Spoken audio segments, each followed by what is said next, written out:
అందరికీ శుభోదయం.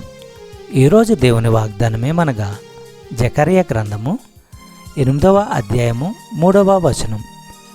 యెహోవా సెలవిచ్చినదేమనగా, నేను సియోను నొద్దకు మరలా వచ్చి యెరూషలేములో నివాసము చేతును.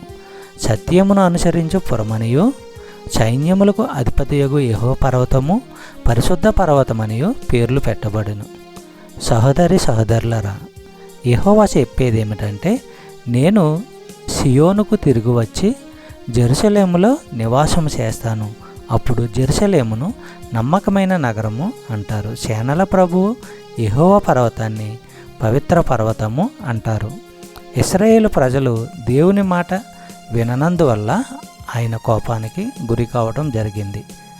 తిరిగి క్షేమస్థితి కలిగించాలని దేవుని నిర్ణయము వారు ప్రవర్తించిన తీరు ఈ వాక్యము ద్వారా తెలియపరుస్తుంది. మరొక రిఫరెన్స్ మనము పరిశీలించినట్లయితే యెషయా గ్రంథము 1వ అధ్యాయము 26వ వచనము.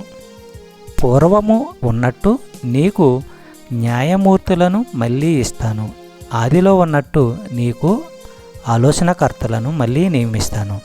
ఆ తరువాత నిన్ను న్యాయాన్ని అనుసరించే నగరము, నమ్మకమైన నగరము అంటారు. ఆయన నివాసముండు స్థలమంతటిని పవిత్ర నివాసముగా చేస్తానని యెహోవా సెలవిస్తున్నాడు.